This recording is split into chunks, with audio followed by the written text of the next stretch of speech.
Each week in our Friend or Foe segment, we look at who's been a friend to SMEs and who has not. This week it looks like a close tie between Mother Nature and the government. Australia has been hit hard in the last year with natural disasters, ranging from the drought, which has been ongoing for the last 3 years, fires, floods, and now the coronavirus. We know that this combination has government and the financial markets worried, and clearly something needs to be done. But what? SMEs, their families, their communities, they've all been devastated by parallel and simultaneous natural disasters that could see the extinction of many, including and especially our regional SMEs.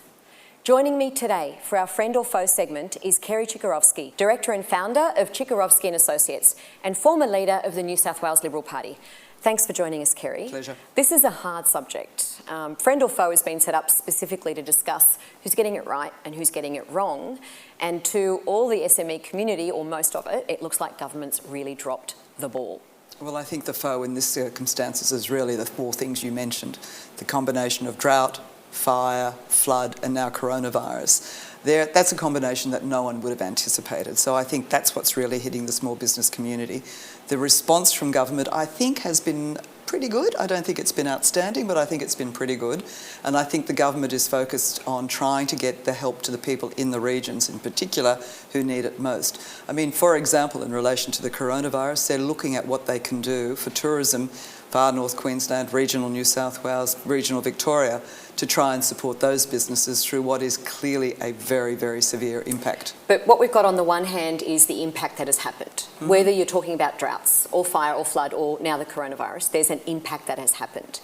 Government is notoriously slow for reacting and they can no longer afford to do that. In particular, if we take the most recent, which is the coronavirus and how it's been hit in the tourist areas, it's not going to take long for those businesses to feel the impact immediately of that massive, almost guillotine type strike that's affected them, with business just stopping. It's just dried up. Which is why you'll see, or you've been seeing from all the states, for example, the campaigns Holiday at Home, encouraging Australians to stay in the country and take their normal annual holidays somewhere that they haven't been at home before.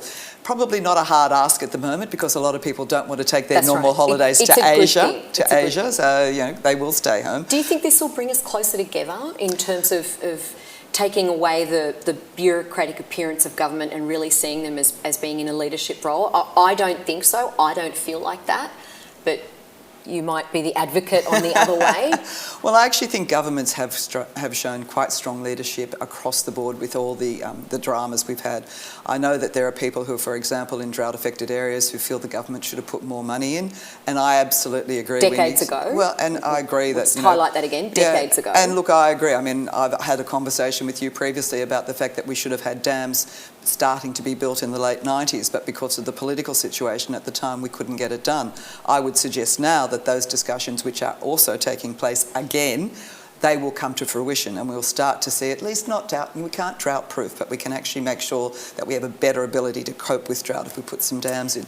But I also think, for example, in relation to things like the fire and the flood, getting infrastructure paid for by government, built by in local communities, by local tradies, that will start to help those economies. It'll keep the money in the local economy. Absolutely. And they need that. But they need a lot of common sense. Yep. That seems to be sorely lacking, but that's traditionally correct in government. Well, that's usually the view of bureaucrats and politicians, yes. It is, but what we've got now is the word resilience being thrown around a lot. And do we have a resilience strategy? And that's been a big word in corporate. It has been talked about at local levels. It's now being talked about at state and federal levels. But is resilience just a new keyword, or do you think they'll pull their finger out in government and actually have a resilient strategy that will save the country as opposed to taking 2 or 3 years to decide what it is? I think one of the, again, more interesting responses to these dramas has been the fact that state, local and federal governments have been working together. Now, does that mean that they'll have a formalised resilience strategy in the future? I'm not sure, but what it does mean is that they're all understanding now that the only way that you overcome the terrible circumstances that a lot of your SMEs are finding themselves in, and those communities are finding themselves in, is to work together. And I'm encouraged by the interaction of those three levels of government. I'm still getting feedback every day of what people are enduring during this terrible time that's been hit. And there are people who are suffering with mental health because they've been physically and emotionally devastated, and yet they're still expected to fill out, 35 or 40 pages of an application to get some financial relief.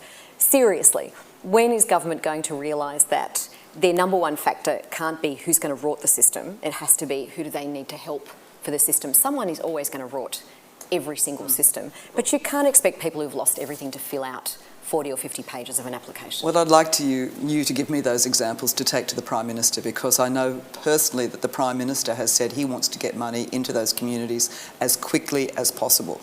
My understanding is that he told his fellow cabinet members exactly that.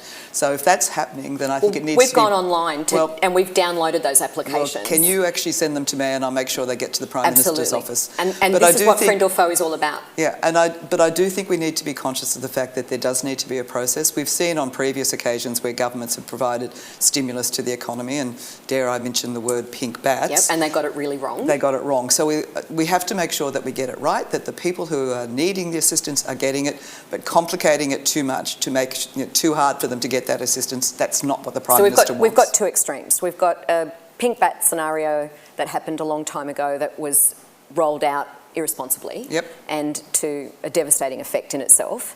And now we've got government bureaucracy that's worried about getting it right to the point where they're all a bit paranoid. They're getting it wrong. But do you think SMEs have suddenly become less robust and not able to withstand bad times, or do you think it's just extraordinary times? I think it's an extraordinary combination of events, and I do think that particularly in the regions who rely on tourism traffic, who rely on exporting their produce, they can't export because they're not producing enough. They can't get people into their towns. The guy who has the best bakery, sells the best pies in Australia. No one's going to visit him because of all the terrible things we've seen. And the combination of the fires on television overseas, and they were front page on every newspaper and lead items on every TV. Discouraged people coming, and now we've got the coronavirus. Because everybody overseas thought the entire Australia was absolutely. I was overseas, and people said, were you safe? I said, I live on the 20th floor in the middle of the city. I think I was okay. But I mean, there is all that combined. And I don't think it means that they're less resilient. They're just having a lot more to cope with. All right, so you're telling us that government is getting it right and they're trying hard to do it better. I'm telling you that governments are listening and are trying to do the best they can, but they do have some constraints, and those constraints are that they have to get it to the right people in the right way. Okay. Well, we know these communities have been devastated and very badly affected, quite traumatically. And we know that if you are feeling overwhelmed or stressed and you need to speak with someone, please know that there is help.